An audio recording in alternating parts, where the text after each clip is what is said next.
I never meant to hack the Vatican. That's not how this started. My name is Kelly Brennan. I fix computers for a living. When your hard drive dies and you lose all your photos, I'm the person who gets them back. I work out of a strip mall in Phoenix. It's not fancy, but it pays the bills. The Vatican job came from Father Kowalski at Sacred Heart Church. I'd helped his diocese before when hackers locked up their computers. He called me on a Tuesday. "Kelly, I have someone who needs your help. Very quiet work." "How quiet?" "The kind where you don't ask questions." I should have said no, but my rent was due and I had $47 in my bank account. "What's the job?" "Getting data off some damaged hard drives. Someone will bring them today. Cash payment, double your normal rate." The someone was a woman in an expensive gray suit. She carried a metal briefcase and talked like she went to fancy schools. "Father Kowalski said you were good," she said. Her name was Ms. Patterson. "Depends what you need." She opened the briefcase. 6 hard drives sat inside, all torn up like someone had hit them with a hammer. The metal was dented. The circuit boards melted. Everything broken. "Can you get data off these?" I picked one up and looked at it under my magnifying glass. Damaged, but maybe not dead. "Maybe." "What happened?" "Fire damage. Electrical problem at the building where they were stored." That was bullshit. Nobody pays double rates for fire damage, and these drives looked like someone tried to destroy them on purpose. "What kind of data?" "Office stuff. Employee files. Nothing important." Another lie. But $47 meant I couldn't be picky. $200 per drive, half now.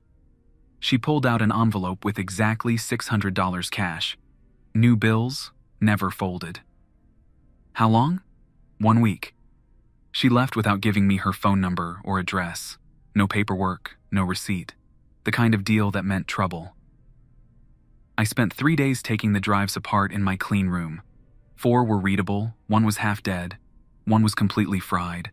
Not bad for drives someone had tried to wreck. Getting data off damaged drives is like putting together a puzzle with missing pieces. You find what you can, guess at the rest. Most of the files were normal office stuff like Ms. Patterson said. Employee records, budgets, schedules. Then I found the folder that changed everything.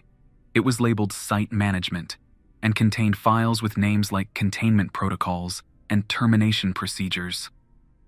The kind of words that made my stomach hurt. The first file was a spreadsheet listing locations around the world. Not regular addresses, but coordinates and code names. Site 7, Omega Protocol. Site 12, Lazarus Initiative. Each location had columns for how many people worked there and what kind of assets they were managing. The assets weren't normal. Type 7 entities, dimensional anomalies, transcendent subjects. I didn't know what any of that meant, but it didn't sound like office work. The second file showed budgets for each site. Millions of dollars for things like biological containment and psychic shielding. Whatever these places were, they weren't cheap to run. The third file was a list of employees. That's where I found my name. Not just my name, my full name, social security number, birthday, address. Everything about me. Listed under Site 19, Desert Rose, with a note that said, Latent Type 4, Monitoring Status. They'd been watching me for 8 years.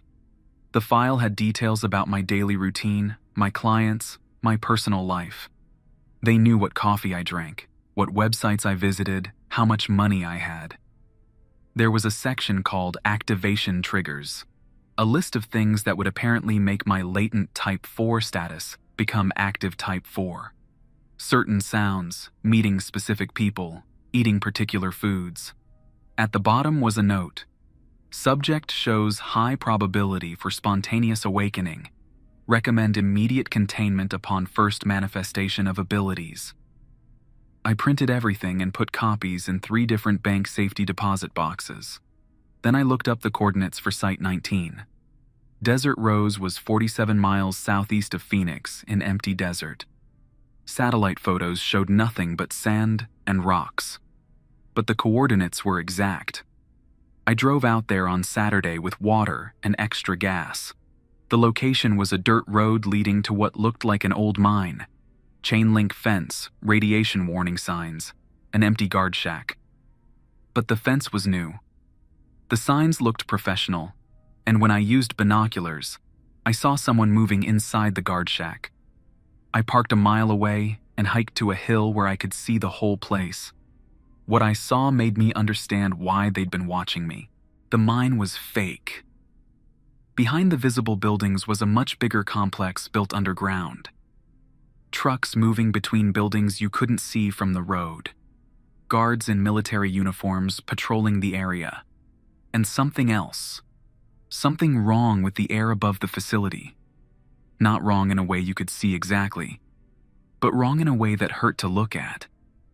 Like trying to focus on something that bent in directions that shouldn't exist. I'd never seen anything like it before, but somehow, I knew what it was. That scared me more than the surveillance files. I packed up and drove home without stopping. That night, I called Father Kowalski.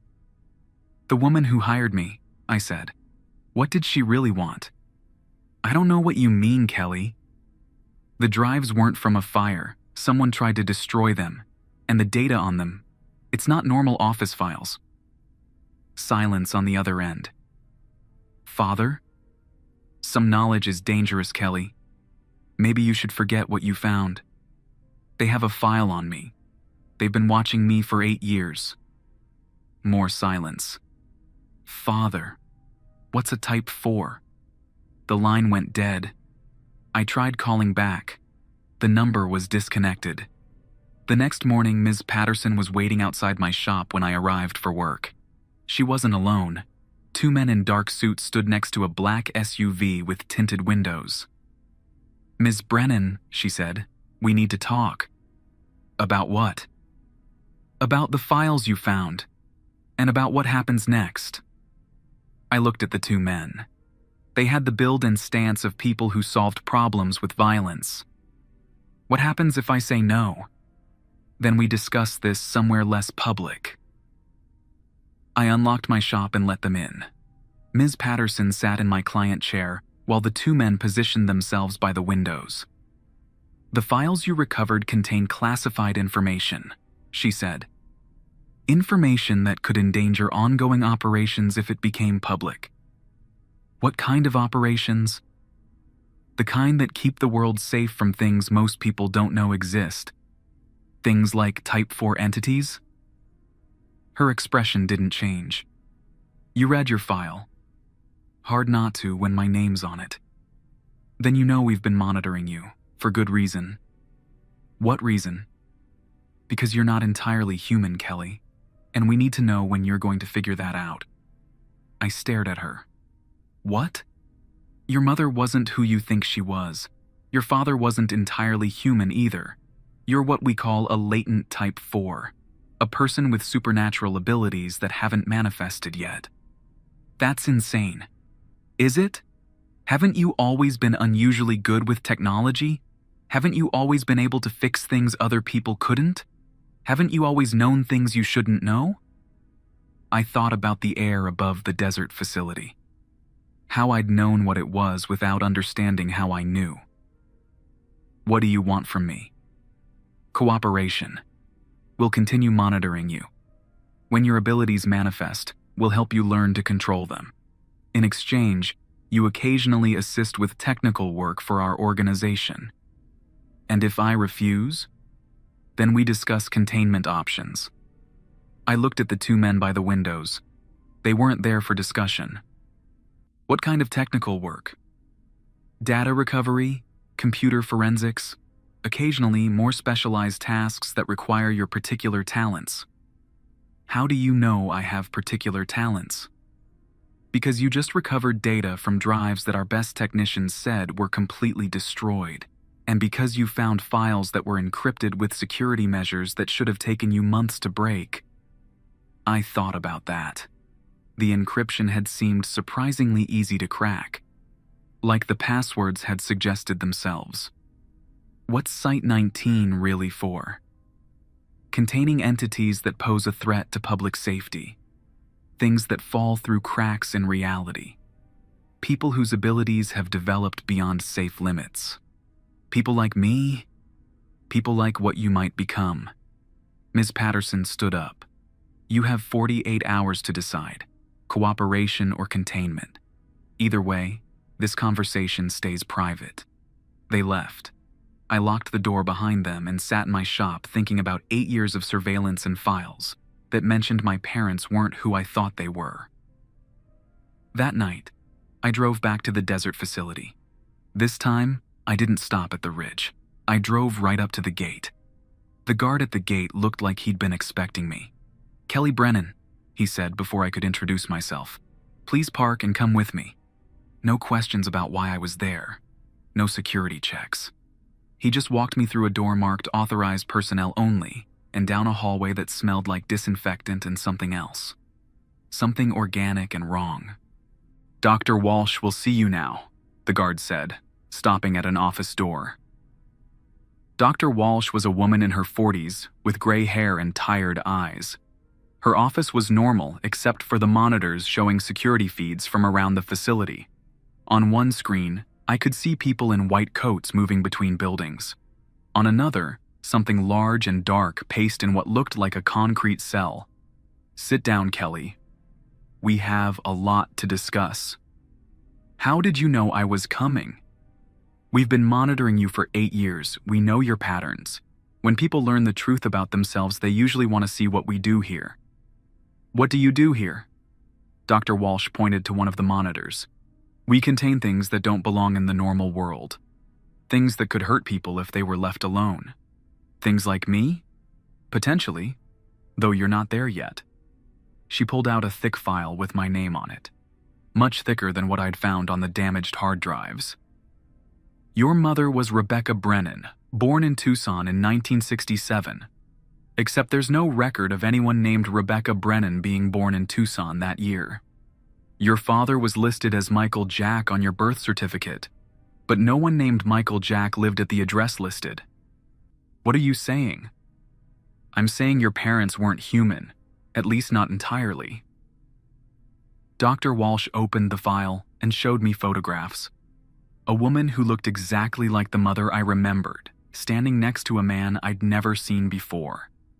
They were in what looked like a laboratory, wearing white coats and working with equipment I didn't recognize.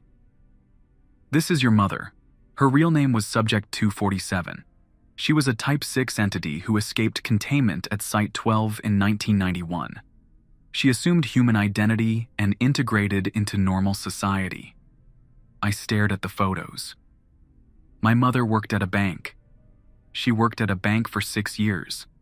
Before that, she was a research subject at one of our facilities. Her abilities manifested when she was 17. Reality manipulation on a localized scale. She could make things appear or disappear within a limited area. That's impossible. Is it? Have you never lost something that you were certain was in a specific place, then found it somewhere completely different? Have you never had technology work for you when it wouldn't work for anyone else? I thought about all the times I'd fixed computers that other technicians said were unfixable. All the times I'd found data that shouldn't have existed. What happened to her? She died when you were 12. Car accident, according to public records. Actually, she was terminated when she began manifesting abilities that posed a threat to public safety. The room felt cold. You killed my mother. Your mother killed 17 people during a reality distortion event at a shopping mall. She was trying to create a safe space for you and accidentally erased a section of the building along with everyone inside it. Dr. Walsh showed me another photograph, a shopping mall with a perfect circular hole cut out of the center, not collapsed or burned, just gone, like someone had used a cookie cutter on reality. She panicked when she realized what she'd done. The distortion effect began spreading. We had to stop it before it reached residential areas. And my father? We don't know. He disappeared the same day your mother was terminated. We've been looking for him for 14 years. I felt sick. What am I? You're their daughter, which means you inherited genetic material from both parents. Your mother's reality manipulation abilities and whatever your father contributed. You don't know what my father was? We know he wasn't human. Beyond that, his abilities were never documented. He was careful to avoid detection. Dr. Walsh closed the file. The question now is what we do with you. Ms. Patterson said I could cooperate or be contained. That's one option, but there's a third possibility you might find more appealing. What? Join our research program voluntarily. Help us understand your abilities as they develop. In exchange, you get answers about your parents and protection from entities that might want to exploit your genetics. What kind of entities? Dr. Walsh pointed to another monitor. This one showed what looked like a person, except their shadow moved independently, and their reflection in the glass walls showed something with too many arms. Things that feed on supernatural energy. Things that reproduce by possessing people with latent abilities. Things that would see you as either a meal or a host body.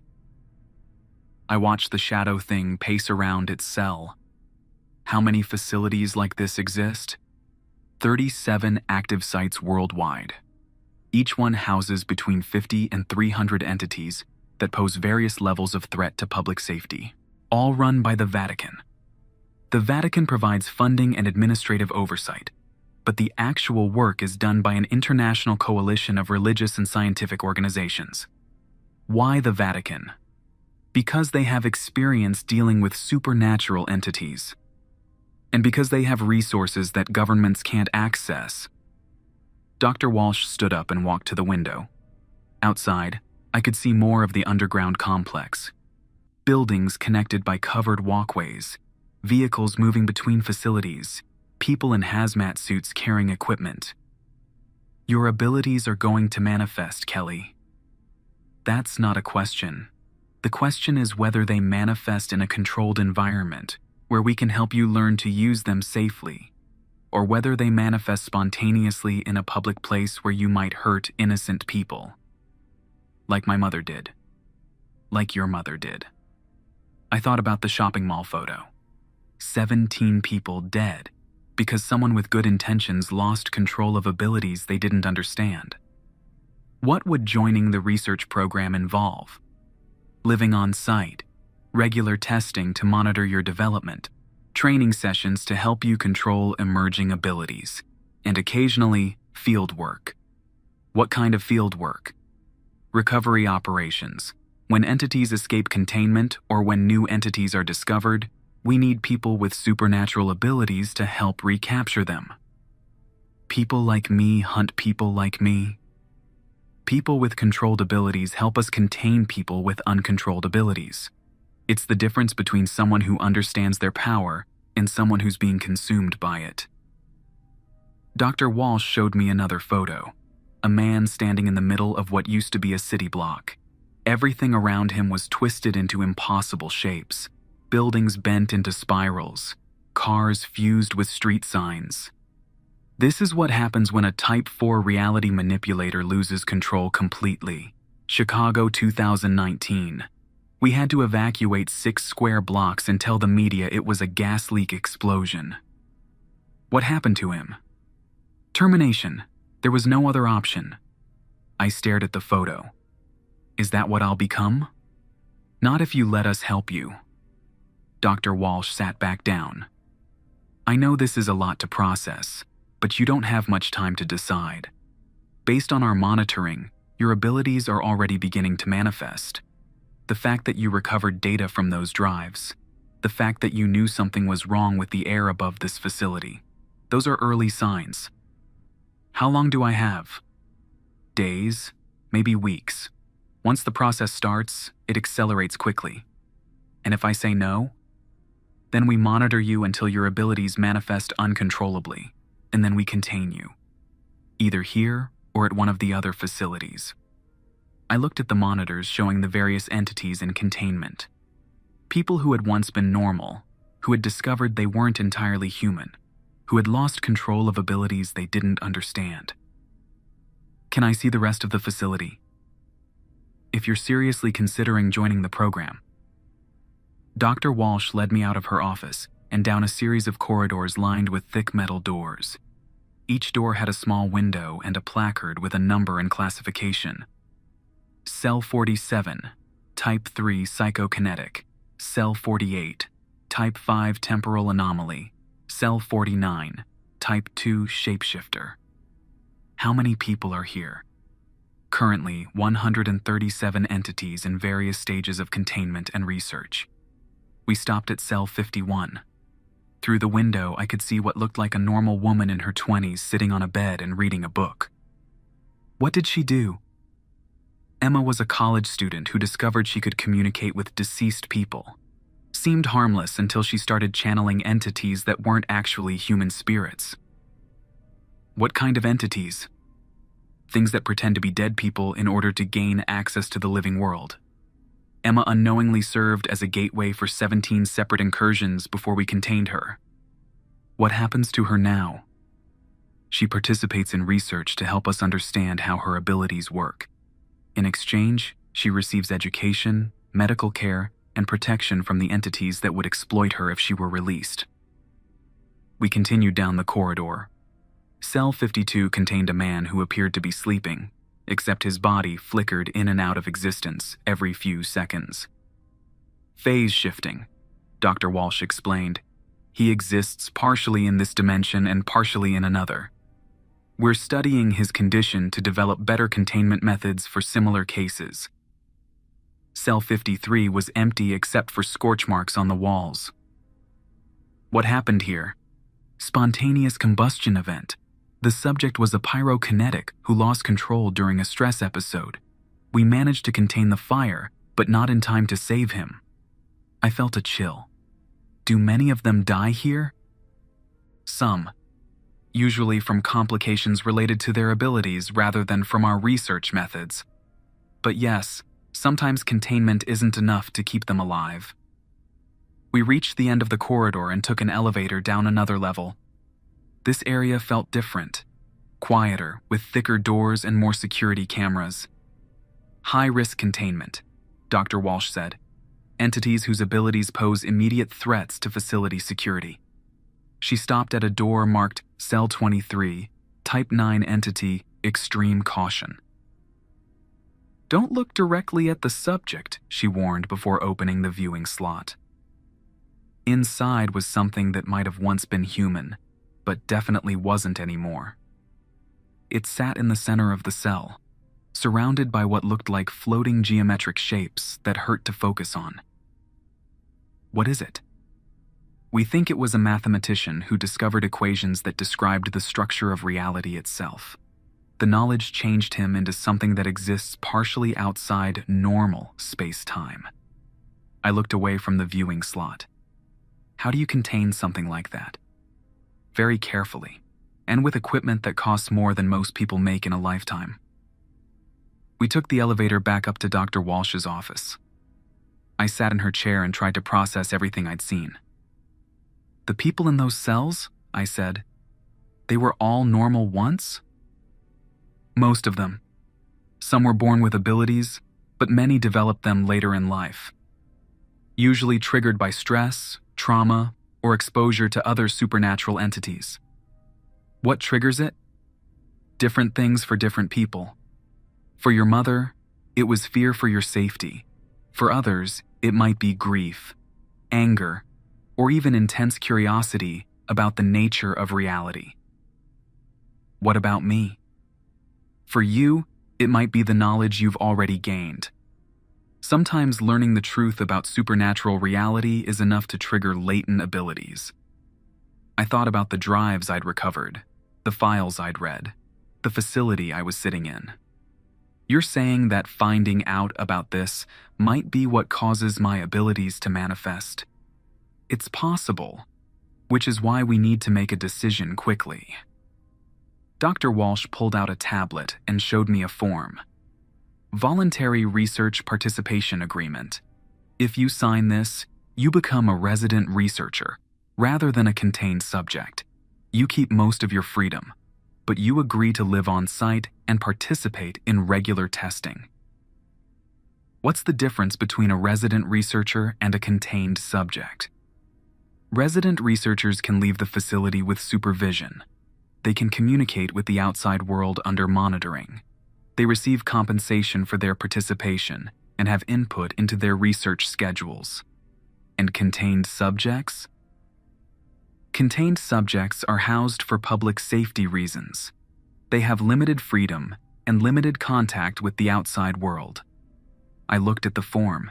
It was surprisingly detailed, covering everything from living arrangements to research protocols to what would happen if my abilities became too dangerous to manage. What if I sign this and then change my mind? Then we discuss modification of your status. But Kelly, you need to understand something. Once your abilities manifest, there's no going back to a normal life. The question is whether you want to face that change with support or alone. I thought about my mother's shopping mall. 17 people dead because someone with good intentions lost control. If I sign this, will you tell me more about my father? We'll share everything we know, and we'll help you search for him if you want. He could still be alive? It's possible. People with his apparent level of ability are hard to kill and harder to find. I picked up the pen. What happens if I develop abilities that are too dangerous to control? Then we work together to find ways to manage them. But Kelly, the people in those cells aren't there because they were evil. They're there because they were alone when their abilities manifested and no one helped them learn control. I signed the form. "Welcome to Site 19, Dr. Walsh said. "Let's go get you settled in." My room at Site 19 was nicer than my apartment in Phoenix. Real furniture, fast internet, a mini fridge stocked with decent food. The only difference was the lock on the outside of the door and the camera in the corner. "For your safety and ours," Dr. Walsh had explained, "until we understand how your abilities manifest." That was 3 weeks ago. Since then, I'd been through more tests than a NASA astronaut. Blood draws, brain scans, psychological evaluations, and something called resonance mapping that involved sitting in a chair surrounded by machines that hummed at frequencies that made my brain hurt. The results were apparently interesting. "Your genetic markers are unlike anything we've cataloged," Dr. Patel, the facility geneticist, told me during my weekly review. "Your mother's DNA shows typical Type 6 reality manipulation indicators. But your father's contribution is completely unique." Unique how? We can identify what he wasn't. Not a standard psychic, not a shapeshifter, not a dimensional entity. But what he actually was, we have no reference point. Is that bad? It's unpredictable, which makes you unpredictable. The testing wasn't the hard part. The hard part was learning about the other sites. As a resident researcher, I had access to the facility database. Not everything. There were security levels I couldn't reach, but enough to understand the scope of what the Vatican was doing worldwide. Site 3 in Alaska housed entities that fed on thermal energy. They kept the facility at -40 degrees to limit the subject's abilities. Site 7 in Romania contained people who could manipulate gravity. Site 15 in Japan specialized in temporal anomalies, people who moved through time incorrectly.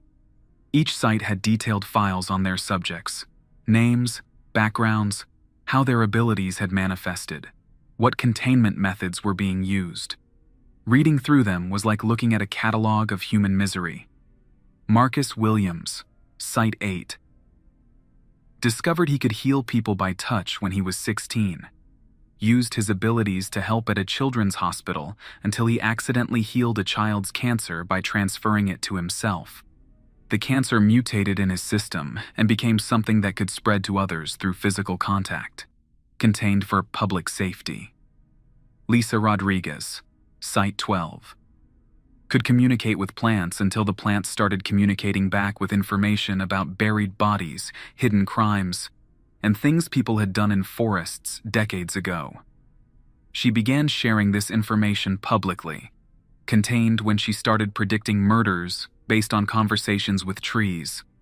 Daniel Kim, Site 21, developed the ability to see through illusions and deceptions after a head injury, began exposing government secrets, corporate cover-ups, and personal lies of everyone around him. Contained when his compulsive truth-telling started causing social breakdown in his community. People who had tried to help. People who had tried to use their gifts responsibly. People who had lost control or become dangerous despite good intentions. "It's not their fault," Dr. Walsh said when I asked about the ethics of containment. "But abilities that seem helpful often become dangerous as they develop. Someone who can heal by touch might eventually become someone who kills by touch. Someone who can see the truth might eventually see truths that drive them insane." What about people who learn control? They become resident researchers, or field agents, or consultants who help us locate and contain new cases. Like me? Potentially, if your abilities manifest in manageable ways. My abilities manifested on a Tuesday morning while I was helping Dr. Patel analyze genetic samples from new subjects. I was looking at a blood sample under the microscope when the slide changed. Not just the image, the actual sample. The blood cells reorganized themselves into a pattern that looked almost like writing. "Dr. Patel," I said, "you need to see this." He looked through the microscope and frowned. "That's not the same sample I prepared." I looked again. The blood cells had returned to normal. It was different a second ago. They were arranged in patterns. Dr. Patel prepared a fresh slide from the same blood sample. I looked through the microscope and watched the cells slowly rearrange themselves into the same pattern. It's happening again. This time, Dr. Patel saw it too. We watched blood cells move into formation like tiny soldiers, creating symbols that neither of us recognized. "Is this your ability manifesting?" he asked. "I don't know. I'm not trying to do anything." But even as I said it, I could feel something new in my head. Like a muscle I'd never noticed before, now flexing without my permission. Dr. Patel called Dr. Walsh. Within an hour, I was in a testing room surrounded by equipment and sample materials. "Try to manipulate this," Dr. Walsh said, handing me a petri dish containing bacterial culture. I looked at the bacteria through a microscope. Without consciously trying, I could sense the individual organisms, their structure, their behavior, their basic genetic programming, and I could change it. I watched the bacteria reorganize themselves into a spiral pattern, then into geometric shapes, then into what looked like a miniature city with roads and buildings made of living organisms. "Biological manipulation," Dr. Walsh said, making notes. "Microscopic level initially, but with potential for macroscopic application."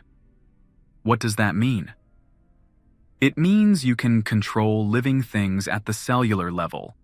Potentially, you could heal injuries, cure diseases, or modify organisms to serve specific functions." That sounds useful. "It also means you could kill someone by reorganizing their blood cells, create new diseases, or modify organisms into biological weapons." I stared at the bacterial city I'd unconsciously created. I wouldn't do that. Not intentionally, but what happens when you're angry? What happens when you're scared? What happens when you're sleeping and your subconscious mind is in control? That night, they moved me to a different room. Still comfortable, but with thicker walls and more sophisticated monitoring equipment. "For everyone's safety," Dr. Walsh explained, "until we understand the scope of your abilities."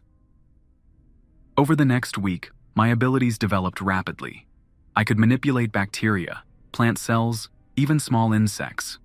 The control was becoming more precise, more conscious. I could make bacteria form complex structures, cause plants to grow in specific patterns, direct ants to build intricate designs. But I was also having dreams. Dreams about my father. In the dreams, he was working in a laboratory similar to Site 19, but older and more primitive. He was manipulating biological samples too, but on a much larger scale, creating new organisms, modifying existing ones, building living structures that served as both buildings and creatures. The dreams might be genetic memories, Dr. Patel suggested. Some Type 4 entities can access memories encoded in their DNA. Are they real memories? Possibly. Or they might be your subconscious mind constructing explanations for your developing abilities. The dreams became more detailed each night. I saw my father working with others like him, people who could manipulate reality in different ways. They were building something together, something huge and complex and alive, something that looked a lot like the underground complex at Site 19. Dr. Walsh, I said, during my next review session, who designed this facility? A team of architects and engineers with experience in high-security construction. But who designed the containment systems? The specific methods for housing different types of entities? She paused. Why do you ask? Because in my dreams, I see my father building something exactly like this, and I think he's still alive. Dr. Walsh closed my file. Kelly, what I'm about to tell you is classified above your current security clearance. But given your genetics and developing abilities, you're going to learn it eventually. Learn what? Your father didn't disappear 14 years ago. He's been working for us the entire time. I felt like I'd been punched in the stomach. What? He designed the containment systems for 17 of our 37 facilities. He's our chief biological consultant. He helps us understand entities with biological manipulation abilities. Where is he? Site 1, our primary research facility in Switzerland.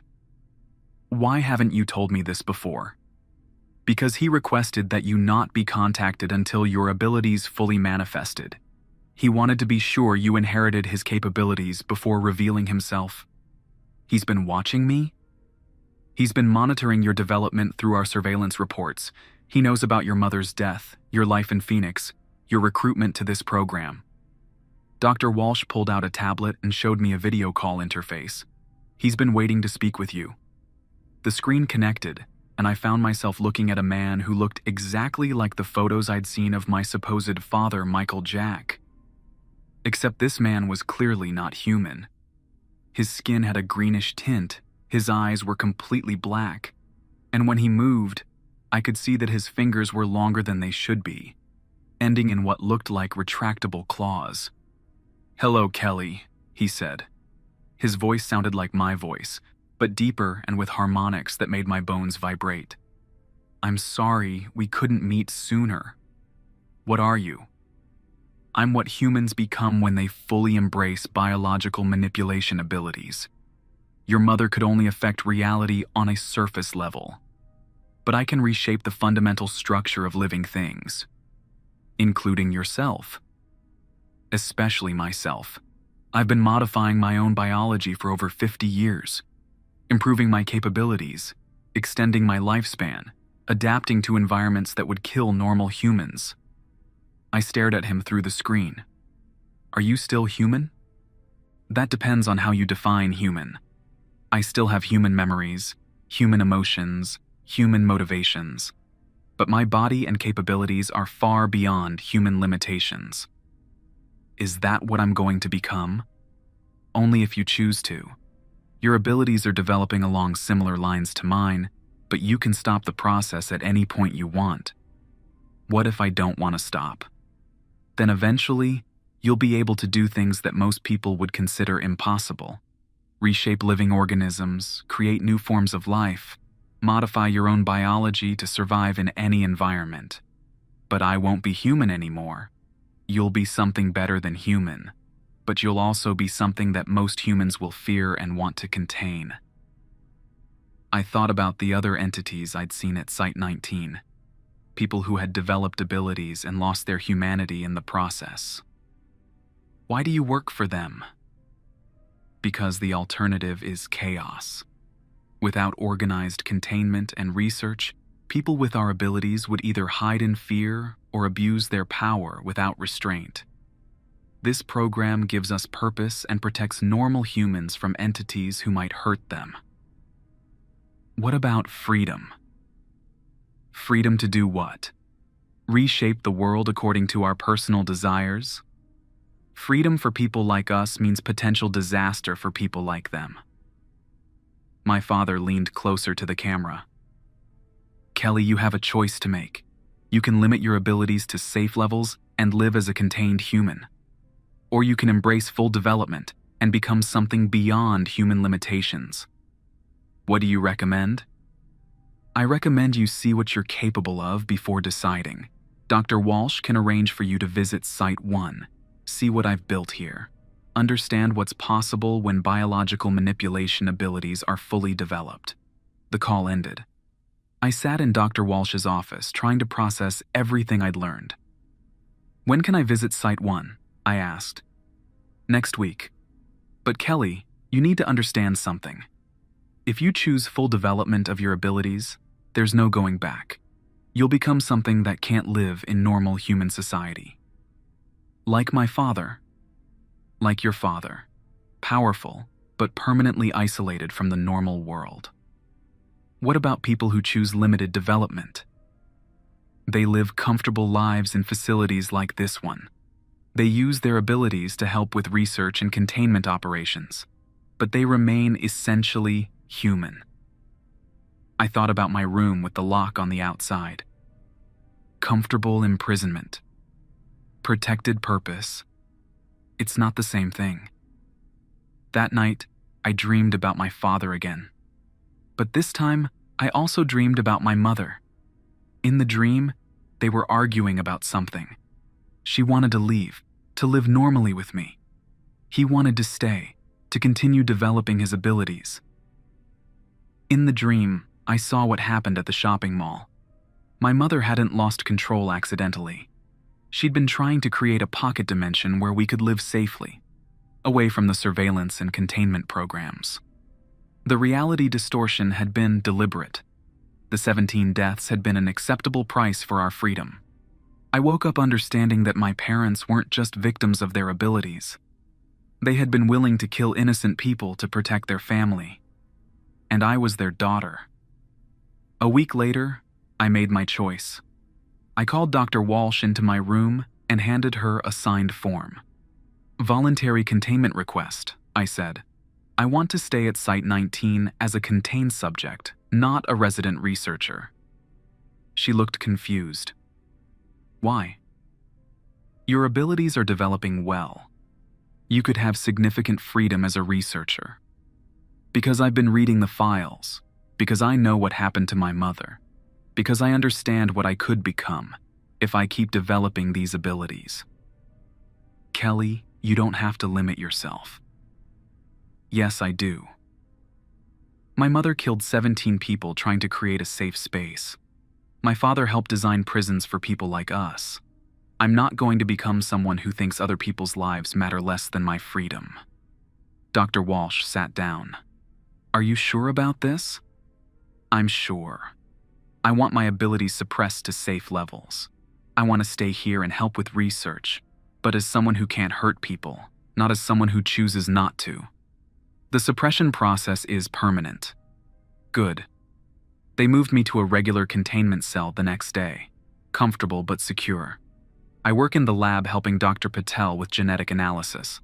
My abilities are limited to manipulating bacteria in petri dishes, useful for research, harmless to people. I never went to Switzerland. I never met my father in person. I told Dr. Walsh to inform him that I chose a different path. 6 months later, I got a message from him. Just 2 words. I understand. I've been at Site 19 for 2 years now. I help analyze new subjects, assist with research projects, and occasionally provide technical support for other facilities. It's good work, important work. Last week, they brought in a new subject. a college student who discovered she could manipulate electronic devices with her mind. She was scared, angry, convinced that containment was a violation of her rights. "They're treating us like prisoners," she said during her intake interview. "They're treating us like people who could accidentally kill our neighbors," I replied. "There's a difference. Don't you want freedom?"